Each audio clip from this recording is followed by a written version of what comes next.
Estou recebendo aqui no estúdio hoje 3 convidados: o Rodrigo Egídio, que é mediador escolar, a Ana Maria Peixoto, que trabalha no Núcleo de Inclusão do Colégio Pedro II, e a Carla Codesso, que é arquiteta, é a mãe do Rafael, que tem síndrome de Down, e também é uma das fundadoras do movimento Para Todos. O nosso tema de hoje é a inclusão escolar. Para a gente começar, eu queria que cada um contasse um pouquinho o que esse tema inclusão escolar tem a ver com a vida de vocês. Carla. Então, a inclusão começou a fazer parte da nossa vida lá da família com o nascimento do Rafael em 2005. E antes disso, a gente, assim, eu não tinha contato com nenhuma pessoa com deficiência, não tinha despertado mesmo para o assunto. Com o nascimento do Rafa, a gente só teve o diagnóstico na sala de parto, então foi assim uma busca intensa por informação para poder recebê-lo da melhor maneira possível.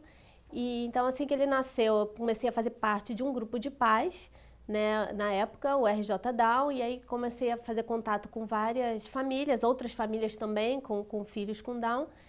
E aí a gente foi caminhando, e aí a questão da educação, a gente sempre precisou acompanhar de perto com o Rafa, porque nas escolas que ele estudou, receberam ele, acolheram bem, mas a gente precisava trabalhar e trazer informação de maneira que a gente pudesse garantir essa parceria para o Rafa ter uma vida escolar bacana. Beleza, daqui a pouco você vai contar um pouquinho mais pra gente sobre todo esse processo. Ana Maria. Eu sou coordenadora de um núcleo que atende pessoas com necessidades específicas. Nosso campus é de São Cristóvão 3, que atende os meninos que estão no ensino médio. E eu fui parar nesse núcleo por causa de um aluno. Eu sou aposentada já há uns 15 anos pelo Colégio Militar. Depois eu resolvi voltar. Fiz concurso e eu me deparei com um aluno cego. E eu sou professora de desenho. Então, eu fiquei encarando esse aluno como um desafio, né? E por outros processos que aconteceram, eu acabei desenvolvendo o projeto. E naquela época, para você ser professora de dedicação exclusiva, você precisava apresentar o projeto, e o meu projeto foi esse aluno. E eu fui parar na educação especial na época. Quando o colégio passou a ser Instituto Federal, nós passamos a ser núcleo de atendimento, e eu acabei sendo coordenadora desse núcleo, atendendo aos meninos com necessidades específicas.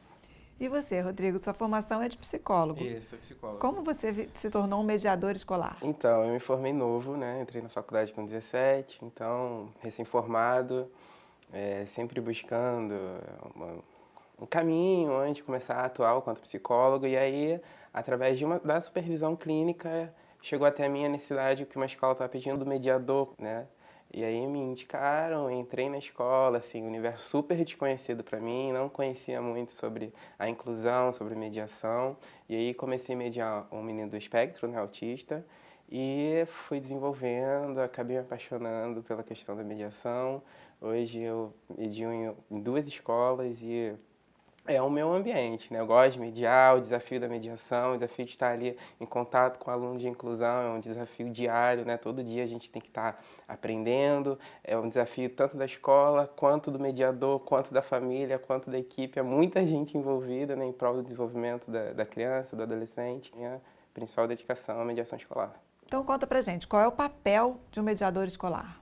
Então, no meu caso, né, da realidade do setor privado, né? Então, eu atuo dentro de sala de aula e todo o espaço da escola com o meu mediado, né?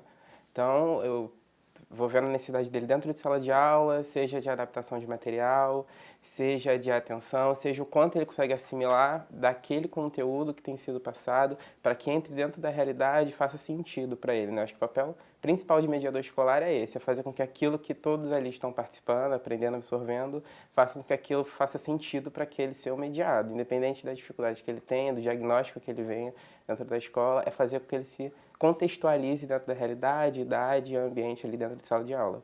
E não há curso para ser mediador, né? Não, na verdade não tem uma formação, né? Existe o olhar para essa criança, é o principal, a relação é o principal, você criar um vínculo afetivo com essa criança, porque daí você vai trazer ela para perto de você e, óbvio, ser supervisionado pela escola, né? Geralmente essas crianças têm uma equipe terapêutica em volta, né? Elas têm psicólogos, têm fono, têm terapia ocupacional, então esses profissionais vão demandando aquilo que eles esperam, desenvolvimento dentro de sala de aula.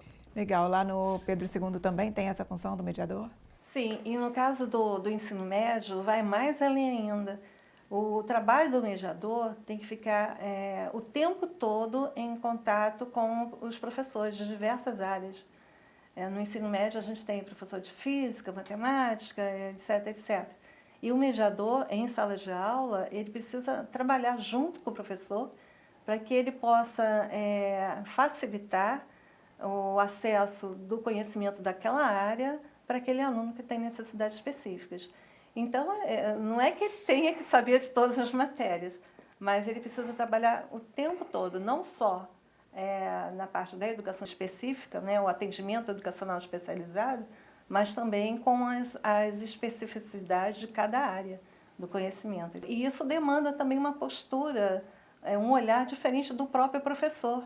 Ele precisa entender que aquele mediador está ali não só funcionando como uma ponte, mas como facilitador do acesso do conhecimento daquele aluno. Quer dizer, o mediador acaba trabalhando com o professor também. Com certeza. Essa ponte é muito importante, porque é um risco que a gente tem, né? Assim, o mediador é uma figura necessária, mas um risco que a gente corre é acabar criando uma escola paralela à escola de fato. Então, acaba sendo uma forma de excluir o aluno, porque ele está ali nessa relação de 1 a 1 com o mediador, e perde a referência do professor de sala como figura de autoridade. Então, essa ponte com o professor e, assim, fazer essa adaptação de forma que certificar que ele está aprendendo realmente, mas sempre remetendo à figura dentro de sala do professor é bem bacana, porque a criança precisa se sentir pertencendo àquele grupo. A classe, né? A classe como um todo. Algumas famílias veem o mediador como aquela pessoa que tem que acompanhar o tempo inteiro, não só em sala de aula, mas também confunde um pouco com o cuidador. O cuidador é uma outra figura que ajuda o aluno a ir no banheiro, ver se precisa de tomar um remédio. Então, a gente tem cuidadores e mediadores. E, Carla, como é que é a tua relação com o mediador? Vocês têm também? O Rafael também tem mediador na escola. E a gente procura trocar sempre, né, o que vem sendo feito na escola, quais são as necessidades dele.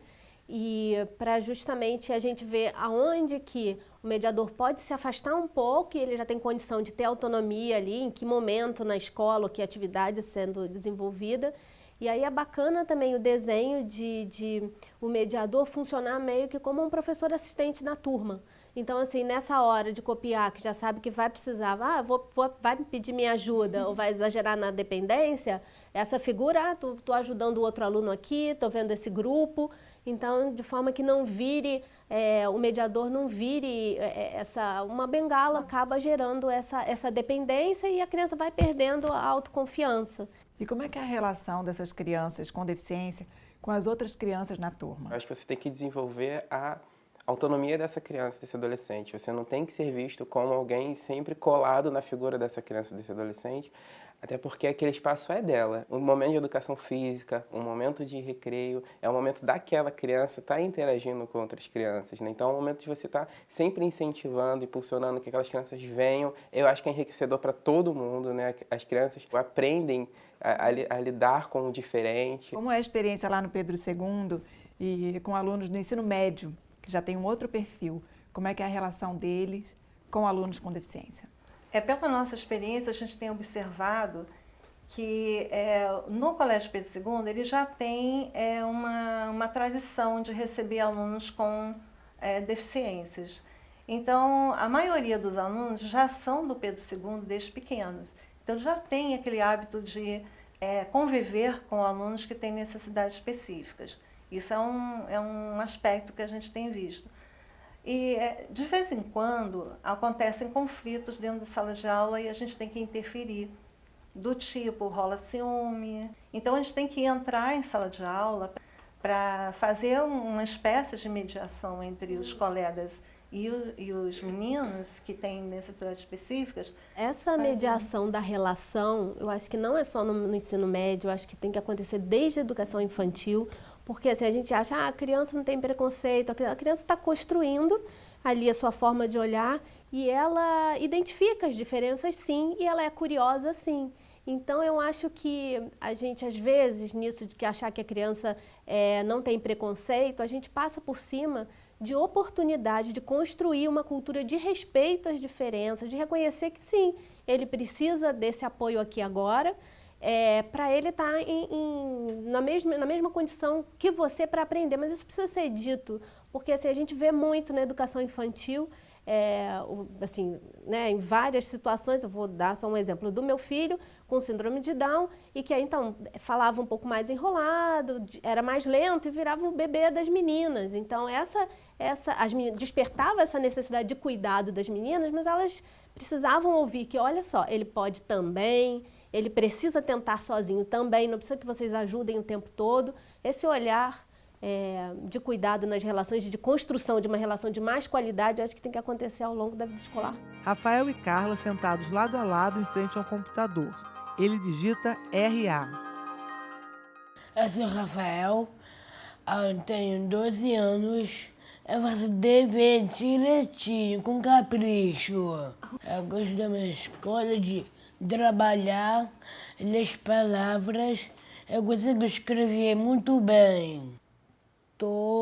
Isso. Rafael digita em teclado colorido, no monitor, em letras de forma, escola e geografia. Você gosta de ir à escola? Gosto de ir à escola. Escola. Isso aí. Gosto de geografia. Então escreve aí G-O... O... Gra. Gra. Cadê o gra, mãe? Tá aí. Isso. Gra. Cadê o R? Gra. Gra. Fi. Fi. A. Ótimo. Eu troco de roupa, aí eu tomo café, depois eu saio para ir para a escola. Eu pego a van para ir para a escola, entendeu? Com uma mochila nas costas, Rafael sai de um prédio e desce 3 degraus de uma escada. Existe diferença entre a inclusão escolar praticada nas escolas particulares e nas escolas públicas? Pela legislação, na escola pública, não existe discriminação. O acesso à escola pública é livre.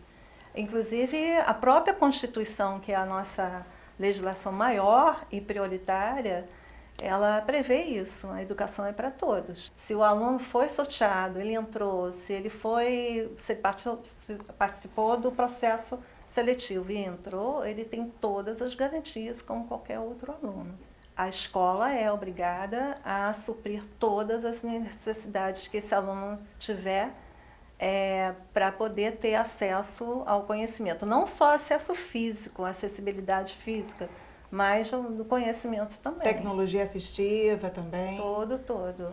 Nas escolas particulares também é obrigatório receber, né, Carla? Sim, essa lei garante direito à educação para todos os alunos, independente da questão da deficiência. É proibido você recusar matrícula em função da deficiência. Pela minha experiência, existe um dos problemas da inclusão é a formação dos professores.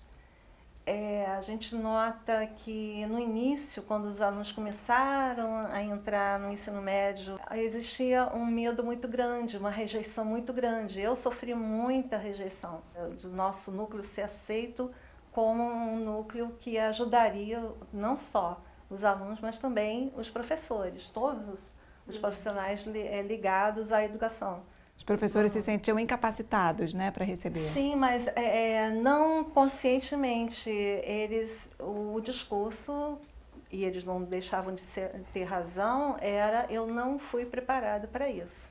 E eles rejeitavam mesmo. E a princípio a gente pensa assim, é preconceito. Mas a gente pensando bem, é medo. Medo porque você não foi preparado. Não, é uma ilusão também desse preparo, porque assim, existem tecnologias que ajudam, mas se você parar para pensar, você pegar 2 alunos com o mesmo diagnóstico, são pessoas diferentes. Ou que nem tem deficiência. Ou que não tenha deficiência, cada um tem sua forma de aprender. Então, essa questão esse núcleo no Pedro II é muito bacana, porque assim, o professor não está sozinho, né? Ele tem uma equipe que tem acesso a essas tecnologias, a esse conhecimento de estratégias diferentes, a que ele pode recorrer. Mas, assim, acho que o papel principal do professor, para todos os alunos, mas principalmente para os alunos com deficiência, é enxergar a potência. Às vezes, olha, tem deficiência, você enxerga metade vazia do copo. E aí você não sai do lugar, você paralisa.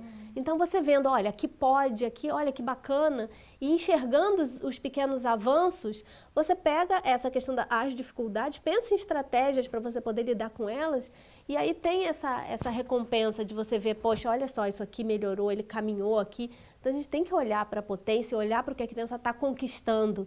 E acho que nesse ponto a figura do mediador é essencial. Sim, a gente está falando aqui da questão da mediação e eu tenho experiência em 2 realidades diferentes, né? Fundamental 1 e Fundamental 2. Então, são alunos que estão em momentos diferentes. Então, eu faço mediação de aluno do 7º ano.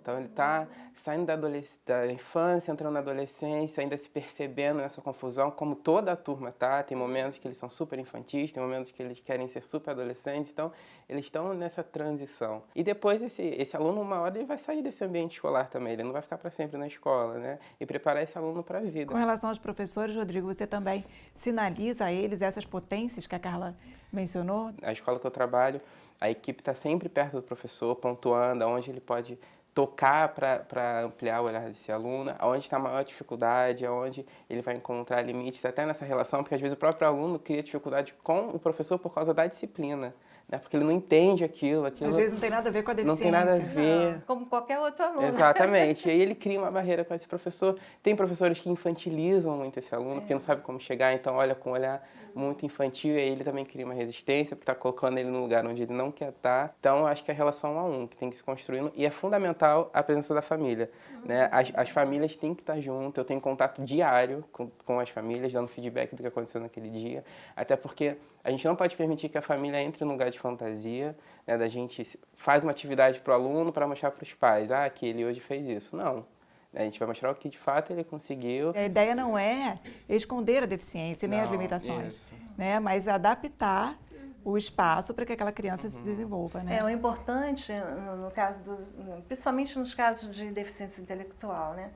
É você, na hora que você tem que adaptar o currículo, adaptar a avaliação, estabelecer dentro do programa que é trabalhado em sala de aula, até onde aquela criança vai, aquele jovem vai, estabelecer objetivos, como chegar lá e se ele estabeleceu o seu objetivo. Inclusive, é previsto pela lei a terminalidade específica quando ele atingiu aqueles objetivos.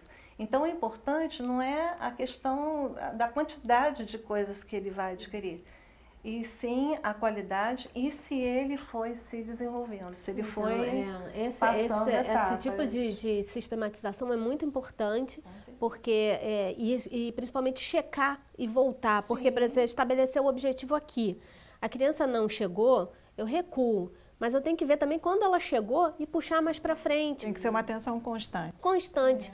E se a gente parar para pensar, esse tipo de olhar seria bom para todos os alunos. Gente, eu sou mãe de 2, eu sei como é importante a família estar ali, presente na escola, como vocês estão falando, e estar acompanhando. Isso aí acho que vale para todo mundo, né? Na opinião de vocês, o que ainda falta para uma plena inclusão escolar?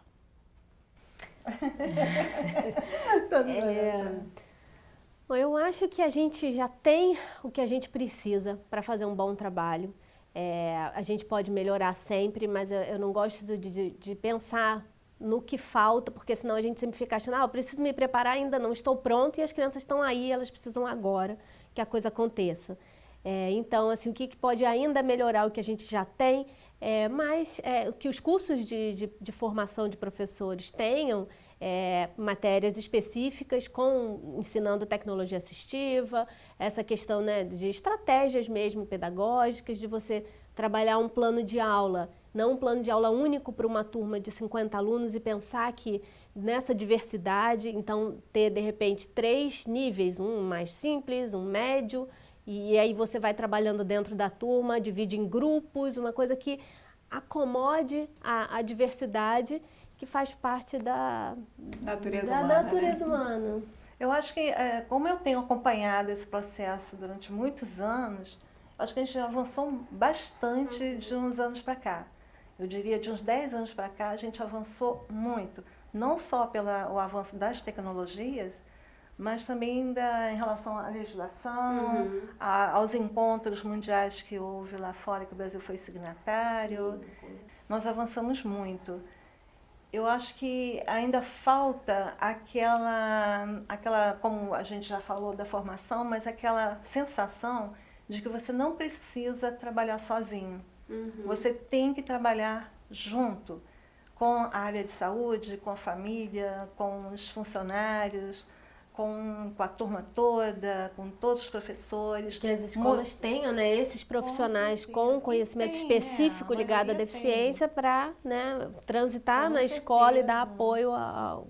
E no caso do mediador, precisa regulamentar a profissão, né, Rodrigo? Exatamente, até para o mediador se colocar e saber o seu lugar dentro da escola, porque às vezes fica muito perdido, né? Ele é um auxiliar de apoio, ele é um cuidador, ele está estimulando dentro de sala de aula, qual é o lugar desse mediador, né? E a escola, quando ela não tem algo ali para te guiar, o mediador fica meio perdido na sua função. Às vezes ele se acomoda no seu lugar de cuidador, às vezes a família quer que ele seja um cuidador e não um mediador, então é fundamental regulamentar a profissão para que o mediador saiba o seu lugar dentro da escola.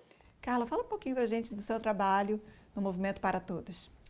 Então, o Movimento Para Todos fui eu fundadora com mais 2 mães e a ideia da criação desse movimento é a gente procurar levar essas reflexões relacionadas à inclusão com quem não tem contato direto com o tema, né? Então, procurar gerar reflexão, quebrar preconceitos, levar informação de qualidade e mostrar, acaba que a gente fala mais de educação, né?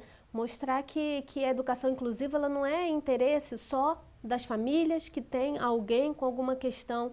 A educação que respeita as diferenças, ela é melhor para todo mundo. Existem estudos, tem até a Universidade de Vanderbilt, que fez um estudo, separou a turma que tinha pessoas com deficiência e outra turma que não tinha, e o rendimento foi 70% melhor para a turma que tinha aluno com deficiência. Então, esse trabalho em grupo, desde que as relações sejam mediadas, gera o respeito ao outro, a criança consegue, né, o aluno desenvolve empatia. Então, assim, são aprendizados riquíssimos e que são interessantes para todo mundo. Gente, nosso bate-papo está maravilhoso, acho que a gente podia continuar conversando por horas e horas. Tenho certeza que nossos telespectadores em casa também estão curtindo muito, mas a gente vai ter que finalizar. Aí eu queria, para a gente terminar, que cada um deixasse seu contato, para que a gente estendesse essa conversa aí nas nossas redes sociais, nos e-mails. Vamos lá? Meu e-mail é carla.codeco, não tem a cedilha, CODSO, @paratodos.net.br. E a gente tem um site também, www.paratodos.net.br, e aí tem textos lá e tem o contato também através do site. Maravilha.